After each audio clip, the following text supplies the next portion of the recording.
他直言，姆巴佩在鏡頭前是一個完美的女婿，實際上呢，只有贏球的時候才會展現自己的友好，一旦不順就會辱罵對手。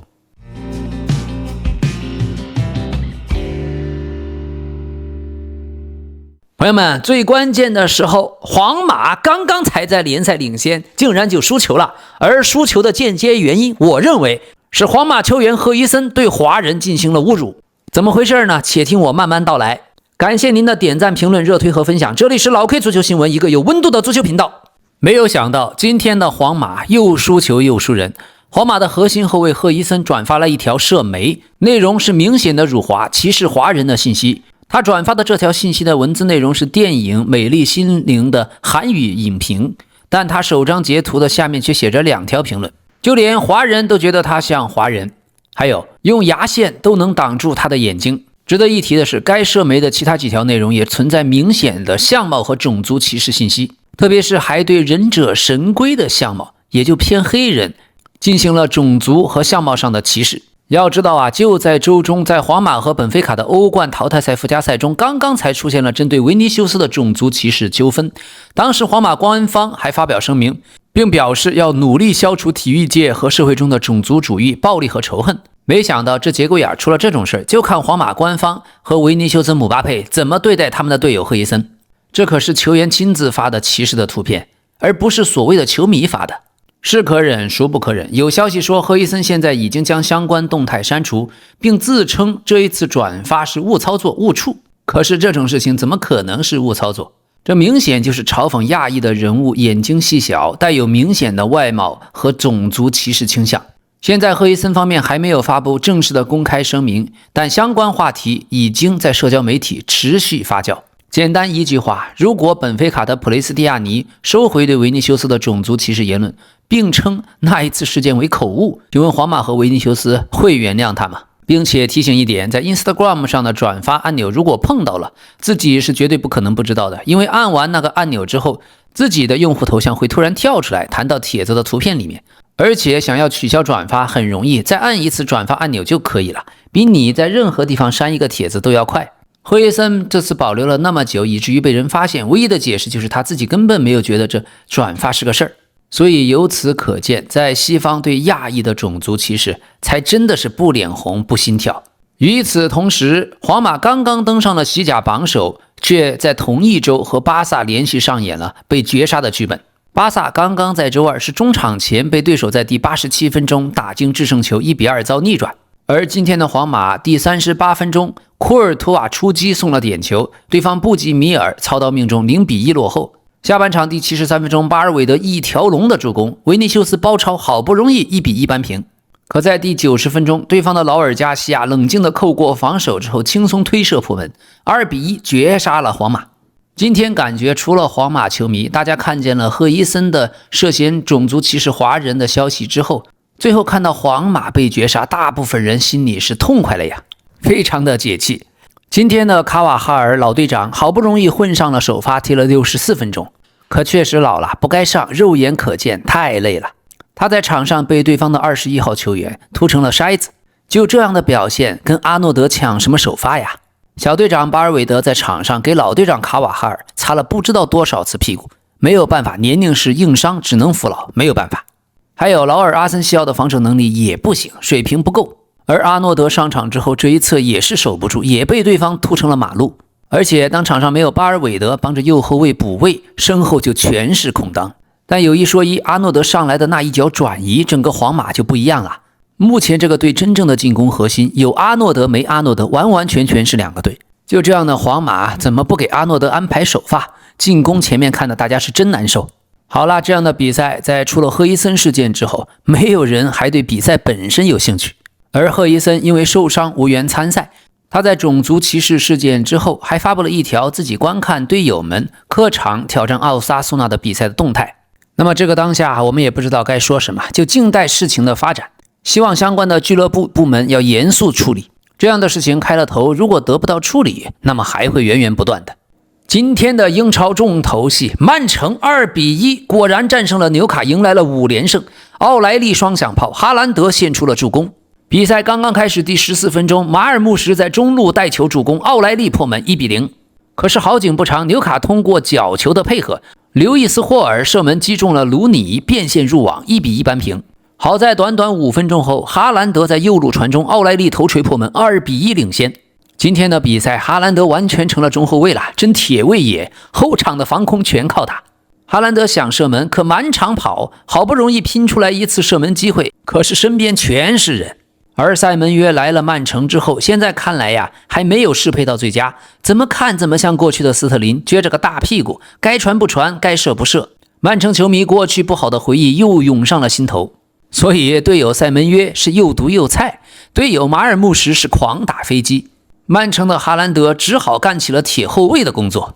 今天他的防守數據比許多後衛都強，一場比賽踢完爭頂成功5次，全場最高。最後把哈蘭德都給累麻了，高位的逼搶，落位還要防守，還要用臉去頂球，臉都紅成那樣了。頂尖的表現，還有今天的傳中質量，比許多本身打邊路的球員質量都要高。前場後場全是哈蘭德的進球，進攻很犀利，還會大幅的回撤幫助防守，真是全场跑。所以2-1刚刚贏一個球能拿下來，哈蘭德是首功。作為英超的第一人，向隊友要求隊友不給傳，嗨，這馬爾穆什和塞門約呀。不過塞門約對第2個進球起碼有1半的功勞，他那個策動太棒了，先憑借自己的身體素質和技術碾進去，然後向內部一塞，非常經典的曼城式的配合。上半場塞門約搶回球權是最多的，但下半場丟失球權卻是最多的。那麼好的機會又猶豫不射門。其實塞門約的對抗還可以，就是腳下技術確實有些粗糙。本來上半場踢得挺好，可到了下半場感覺就有些夢遊，莫名其妙的丟球權。今天這場看下來，塞門約和努里2個人的防守貢獻感覺會更好。塞門約有好幾次斷球反搶和持球推進，就是門前的一腳差了一些。馬爾穆什呢，今天踢了58分鐘，如果今天他再冷靜一點，處理球再合理一點，保不準已經3-1、4-1了。射門沒有準星，馬爾穆什啊，你的腳力雖然很大，但也不要操之過急嘛。之前的馬爾穆什堪稱紐卡殺手，但這不代表你場場都行。好幾個球，但凡進一個，最後也不用曼城球迷那麼緊張了。所以啊，英超真的不好踢，看曼城的比賽，你的心臟也要好。好在紐卡有威脅的進攻也不多，而且紐卡的射門準頭也不行。至於小將努里想扣一下，結果扣自己腳上了，射門的選擇太差。這2場比賽有許多2打1的機會，就是不傳哈蘭德。關鍵自己吧，最後關鍵時刻還腿軟了。但是看得出來，他是有些太想給哈蘭德傳球了。這2個球都是哈蘭德身邊有防守球員，如果換做馬爾穆什或者奧萊利，也許第一下就自己打了。可努里也許就是為了找哈蘭德。要找哈蘭德，除非你腳內側兜個弧線，自己打門嘛，他又沒有信心，對自己的傳球腳法也沒有信心，又不射又不傳，最後猶猶豫豫的自己就帶丟了。優柔寡斷是踢球最忌諱的。那麼現在贏球之後，在同樣27輪，曼城已經只落後阿森納2分，這樣的壓力對阿爾特塔就太大了。對這一點，魯尼今天說，英超爭冠的一個關鍵因素是槍手阿森納和曼城是否會在歐冠相遇。現在3月份的聯賽杯決賽也是阿森納和曼城直接對話，之後在4月中旬，2隊還會在阿迪哈德球場迎來一場重量級的聯賽對決，並且在聯賽杯決賽和聯賽之間，如果2個隊都能從歐冠的16強晉級，那還有可能在歐冠1/4決賽首回合再度碰面。而明天周日北倫敦德比，槍手將對陣死敵托特納姆熱刺。所以魯尼說呀，關鍵因素就是他們是否會在歐冠相遇。這些比賽帶來的情緒影響，還有聯賽杯決賽和阿迪哈德的聯賽大戰，誰能在這些對決中占得上風，誰就將獲得聯賽冠軍。至於冠軍歸屬，我選阿森納，勉強看好他們。魯尼跟老 K 想到一塊兒去了，我也是勉強看好阿森納。另外一邊的西甲、巴薩和皇馬，我還是勉強更看好皇馬一些。主要是擔心巴塞羅那主教練弗里克和球員的將帥不和。最近這段時間，巴塞羅那主教練和隊員之間對要不要每一次都高位造越位存在一些分歧，這是一個不穩定因素。不過關鍵的時候不給力，皇馬今天竟然還輸了。那麼今天的英超，切爾西主場對陣伯恩利，今天我們是直播了這場比賽。從上半場開始，其實切爾西的中場和後場控制能力非常不錯。但是就像老 K 在直播中說的，切爾西總有點禿頭槍的感覺，前面的若昂佩德罗终结能力不足。今天比賽刚剛4分鐘，凱塞多一腳手術刀般的直塞，內托助攻若昂·佩德羅閃擊得手，1-0領先。但是在第72分鐘，福法納踩人犯規，吃到了第2張黃牌被罰下，切爾西就開始少一個人。補時階段第92分鐘，對方的普勞斯角球助攻，弗萊明頭錘破門，1-1扳平。今天場上對面的球員23歲的漢尼拔表現非常突出，全場到處能看到他，整個氣場很足，將伯恩利的中場疏導得相當順利。而在切爾西主教練羅塞尼爾的戰術當中，古斯托雖然踢的是中後衛，卻屢屢出現在10號位置，甚至插到前鋒位置去爭頂。古斯托的活動範圍很大，過去他踢右邊比較多，今天踢左後衛有些為難他。但是今天的比赛呀，古斯托的進攻是真有機會，可惜隊友沒有把握住。切爾西最大的問題是戰平伯恩利，輸給利茲聯隊，險勝西漢姆聯。打弱隊虐菜的時候不能穩定拿分。像今天进了一個球之後啊，在場上就無欲無求的，這一點羅塞尼爾必須要解決。現在看來，隨着切爾西掉鏈子，那麼曼聯的機會可就又來了。而本場比賽切爾西又拿到一張紅牌，看來這紀律性啊，不是主教練馬雷斯卡的問題。關鍵的一點，切爾西現在的鋒線看着都行，但是一遇到大巴就完全破不掉。至於定位球方面，切爾西的定位球又飄又慢，沒有一個有威脅。可是防守定位球方面，能上的中後衛羅塞尼爾全給上了，還是防不住對方的頭球。除了今天最後被进的那個角球之外，伯恩利的角球每一個都有威脅。所以切爾西隊內的這群黑人的後衛呀，看着身體都很好，但每場不是魯莽的犯規染紅牌染黃牌，就是非必要的附加動作，完全給自己惹不必要的麻煩。當然了，另一方面也說明英超確實不好踢，誰想連勝都難。本賽季切爾西在主場領先以後丟掉了17個積分，是英超各隊當中最多的。他們也已經連續2場英超主場比賽被對手逼平，丟掉了4分。在切爾西的队史上，只有95到96賽季的英超，一整個賽季他們在同類情況下丟分達到了20分更多。所以還是那句話，看切爾西呀，切爾西的球迷就真的需要一顆強大的心臟。就1-0領先之後，球員們的这個態度真的不配去踢歐冠。如果再不改變，這個賽季距離前4的歐冠區會越來越遠的。而第3名阿斯頓維拉對利茲聯的比賽，雖然是主場作戰，但上半場31分鐘率先得分的卻是利茲聯。施塔赫通過一腳任意球破門，這個球的角度極刁，大馬丁的站位也有些問題。比賽一直到了第88分鐘，亞布拉罕才在禁區內用膝蓋將球頂進，扳平比分。這也是一個通過角球的得分。本賽季的英超角球真的是重要的利器。那麼維拉也平了，切爾西也平了，今晚的曼聯球迷可就高興了。最近還有一個有意思的數據，本賽季至今各個聯賽的球隊啊，在歐戰的總取勝場次排行榜，英超9支球隊拿到了50勝，斷檔性的領先。西甲是33勝第2，德甲32勝第3，意甲30勝第4，法甲28勝僅僅排到第6，甚至還不如波蘭聯賽的29場勝利。所以那句老話，歐冠真的比英超好踢。維拉隊最近0-1輸給布倫特福德，1-1戰平伯恩茅斯，足總杯1-3輸給紐卡，這一次又1-1被利茲聯逼平。想要保住前4，阿斯頓維拉的任務還很艱巨。OK， 今天拜仁慕尼黑主場3-2險勝法蘭克福，哈里凱恩再次雙響，不過比賽中也給對方送了點球。上半場第16分鐘，帕夫洛維奇抽射，對方的門將桑托斯扑球失誤，拜仁1-0領先法蘭克福。第20分鐘，斯塔尼西奇的擺渡，凱恩頭球破門，2-0領先。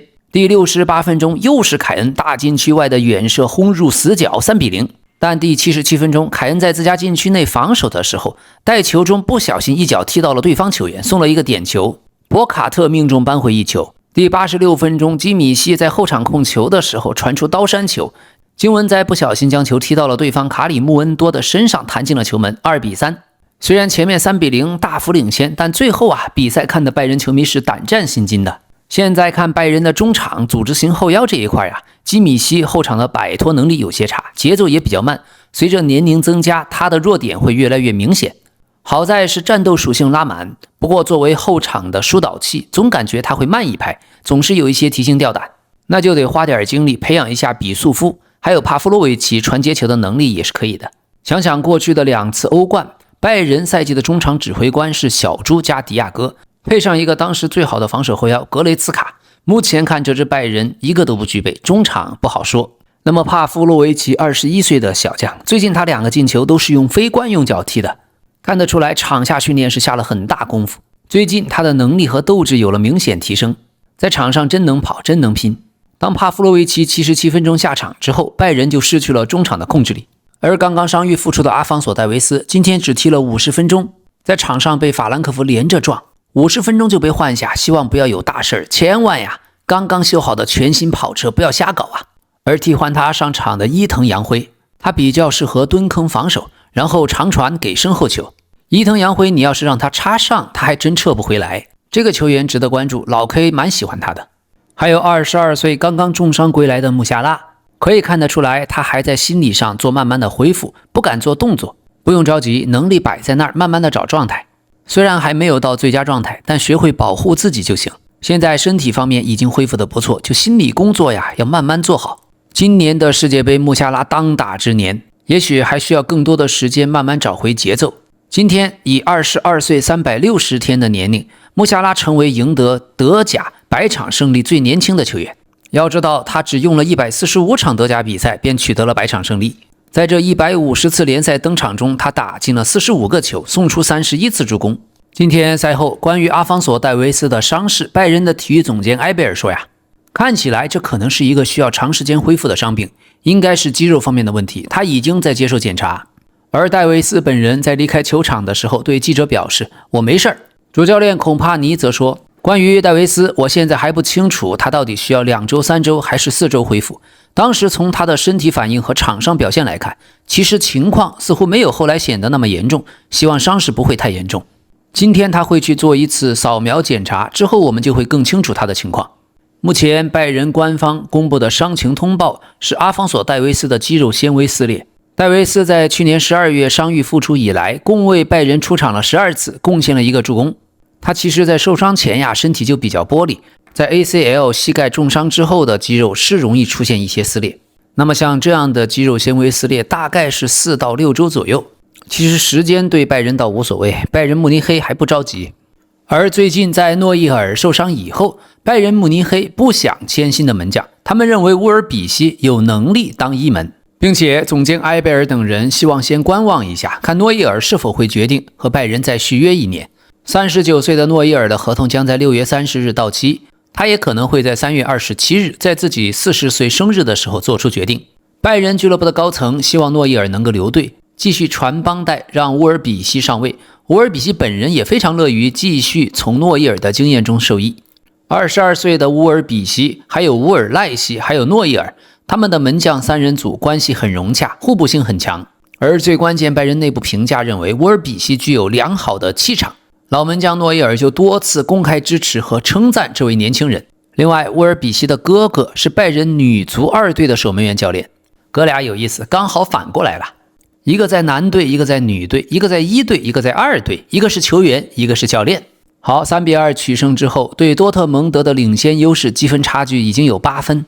好，今天的意甲聯賽，國際米蘭2-0脆勝萊切。客場作戰的國際米蘭到了第75分鐘才抓住了一次角球機會，姆希塔良在後點一腳推射打破僵局。7分鐘後又是迪馬爾科開出角球，阿坎吉頭球破門，2-0拿下。今天國際米蘭最強引援澤林斯基是真的覺醒了，他在中場的調度乾淨利落，簡潔明快，很有隔壁 AC 米蘭莫德里奇當年的風格。本場主教練齊沃最大的變化是將他安排在靠右路，之前都是靠左，所以一下子就激活了右路。澤林斯基很有球商，打滿全場，他的拿球擺脫、分球直塞無所不能，確實是全場最佳。聯賽踢到現在，本賽季意甲的最佳中場球員、中場核心澤林斯基應該提名一個。看他的比賽確實賞心悅目，瀟灑，節奏感非常好。這位31歲的波蘭老將在場上的覆蓋面非常大。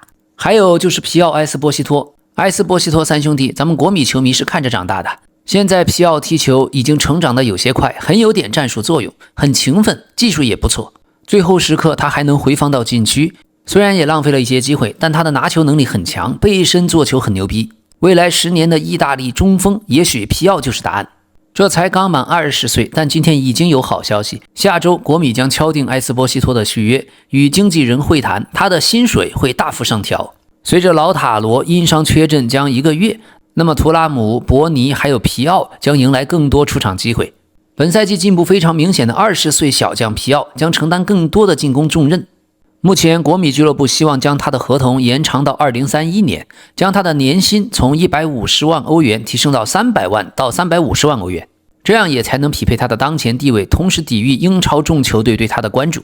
目前在老塔羅傷缺期間，鋒線上的伯尼和皮奧兩個人都是7個進球5個助攻的數據，但是戰術作用卻不盡然。